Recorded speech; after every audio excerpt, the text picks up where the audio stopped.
So today I just want to recap on this video on our back session today.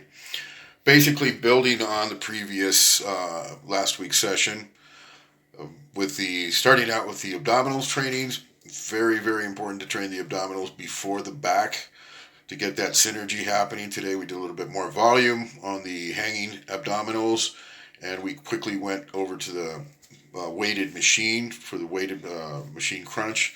Very effective.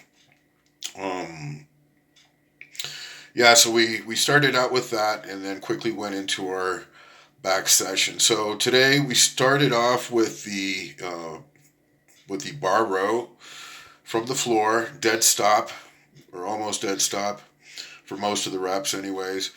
The back row is one of these movements that some people get hung up about how strict you have to be. Now think about what the function of this movement is. Lifting a heavy weight off the floor in an explosive manner. Do you think it's natural to do this with a slow cadence and try to really get like a proper technique? When we talk about proper technique, this is where we get out in the bushes sometimes, because what is proper technique for certain lifts? Imagine you're trying to lift a man off the floor or a big heavy object or whatever. You're not going to do this in a slow manner. It's anti-natural. It's not right. So when people teach that you do the bent over barbell row with a slow movement like you're doing a cable or something, in my opinion, is completely mistaken, absolutely mistaken, and you're setting yourself up for an injury, and also you'll never get strong on that movement. There's no way you're going to be hanging 3 plates on a bar on each side and doing a nice slow, stretch and pump. That's not the purpose of that movement. The purpose of that movement is to get uber strong, and so it's an explosive movement. It's a movement where you have to engage your will and your mind in a moment of time where you're just pulling as fast and as hard as you can. And you don't concentrate so much on the eccentric either, unless you want to pull a disc and hurt your back. So somebody will say, oh, he's doing proper technique and he's laid up in traction somewhere in a hospital. Fuck that shit. This is an explosive movement from the bottom, dead stop. And that's my belief on that. It's been working for me just fine. So we started out with that. We clustered it in the sense that we do 8 reps, rest for about 10, 15 seconds, do another 6 reps, another 4 reps, and after the 4th rep, I could only do 1. So I ended up doing like 19 reps clustered, right? After that, went to the rack pull, which is the bread and butter for me right now for the mass. Now, let me explain a little bit about the rack pull. The rack pull is a partial movement, yes. It seems to be an erector spinae movement, yes. Nonetheless, I use the rack pull in a completely different manner. I use it to build my scapula, my teres, my rhomboids, my lats. I have a friend of mine asking, how do you engage your lats doing a rack pull? And I said, it's very easy. When you set up the bar, you're hanging onto the bar as you're going to lift, you tighten your lats. It's as simple as that. You just tighten your lats. And then when you pull up, you round your back and you squeeze and you contract your scapula as if you're trying to hold a pencil between your rhomboids. Okay? Now, the only muscle that I'm not focusing on is the primary muscle that the movement is meant for, which is the erector spinae. The erector spinae is going to get worked anyways. You're standing up. You don't have to really think about it unless you want to really focus on that, and that's fine. But the purpose here is a complete back movement. And I also get my glutes and my hams and even my calves. My calves get like a crunch from that heavy weight. So that's the idea of the rack pull. Today we went deeper into the set. We managed to get 8 reps with the 5 plates, plus 2 more reps on the warm-up with the 5 plates.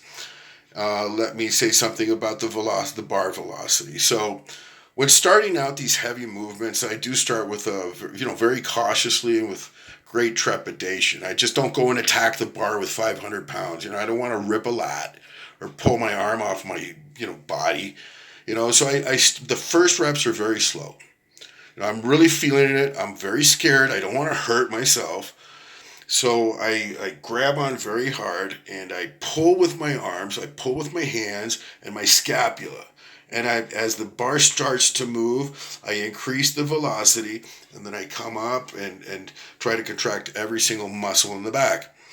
As I get deeper into the set, I build more confidence to build up some more speed.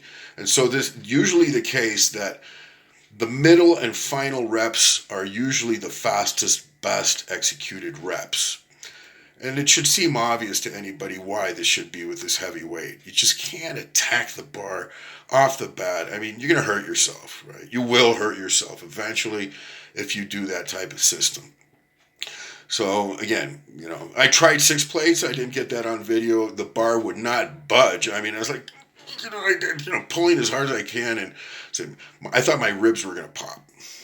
My lats. I thought my lat was going to be torn off the bottom from the insertion here on the waist, in the lower back. So I said, whoa, that's 6 plates is a lot of weight. And, I'll get up to that eventually because I did do 5.5 the other day for like 2 reps. So, it's just a progression. So that's that on the rack pull. It's a very productive exercise. And if you see like most of the top bodybuilders, like I'm not a top bodybuilder. I'm just a gym bro trying to progress as I get older. And not just maintain. I'm not here to maintain, guys. I'm here to build. Just maintain, I just want to maintain. For me, maintaining, to each their own. But I don't think is a proper system of training. I think the proper system of training is try to get better. Even if you're 60, 70 or whatever, you should have a training program that incorporates progressive overload and accomplishments over time. This maintaining, that doesn't give me much excitement. It doesn't do it for me. I don't want to maintain. I want to build. Anyways, so after that, after the rack pull, we did the one-arm cable rows, which here we satisfy the need for high reps, strict movement, nice control, stretch and crunch, and all that stuff. So we do it all, try to do the heavy, the light, the medium, the good, the bad, the ugly, all that stuff. So we started out with the rack, with the barbell row, went into the heavy rack pulls, and then finished with the pump session. Usually takes about 5 minutes switching back from left to right. And I did increase the weight on this one because last week it was just 66 pounds. Which would seem ridiculously light, but try doing 20 reps, nice and controlled, nice and slow. You'll find when you get to 16 reps, you want to stop. And then it's a challenge to go from 18 to 20. And it's only 66 pounds. So today we did the same scheme with 88 pounds. There was a bit of a progression there, and that was fine. And after that, we finished with our calves. We did the extended rep sets. So, with the dumbbell on the seat, just, nice stretch and crunch, 25 reps, 20 reps, 15 reps until, burn it out and can't really do any more. And that's enough for now. We also started the routine with the abdominals, like I said. So it was very basic routine, same as last week. Nothing changed really, except we got better this week, did more reps with the same amount of weight. So it was a lot of fun. What else did we have going on today with that I can comment on? Yeah, I was almost dead after that. I was almost dead after that routine. I got to my office and, after running around all morning and doing some errands and all kinds of stuff, I almost passed out like at noon. It's like a narcoleptic thing, man. I'm sitting at my desk and well, I'm gone. Boom, dead, man. I had to go lay down somewhere, and for like an hour and a half, I was out of it. And today, I'm definitely feeling the muscles. I'm not going to go work out today. Today is rest day because after those heavy sessions, it would not be. What am I going to do today? A fluff and pump? I'm not going to do PRs, right? And the idea is to build, more strength and more progression. So I'm not working out today at all. No cardio, no nothing. I live at 8,600 feet, so I'm a high altitude trainer. So consider that when I'm doing like those 20 rep squats and stuff where we're at. We're not at the beach. we're almost at 9,000 feet, so I have to be careful not to do cardio too much. I live on a hill on the sixth floor with no elevator, so I'm just constantly doing that non-exercise activity thermogenesis, and I don't think it's non-exercise too. I'm exercising like all day long. So yeah, cardio is important, but like if your lifestyle incorporates a lot of movement, you got to be careful because you won't be gaining muscle or weight if you're just expending all that energy on doing cardio. And I would question if you're into progression and building muscle, why would you waste your time doing excessive amounts of cardio? Wouldn't that be better served by doing another set of bench press? Just asking, why would you do 45 minutes on the treadmill if that is taking away energy for doing, more intensity on your dumbbell bench press or your chin ups? Something that's going to build on your goal. Unless what you want is cardio aerobic, fitness, and that's fine. But if you're into muscle and if you want to build and gain weight and gain size, that's my beliefs on that. Anyway, so what else can we share today on these progressions?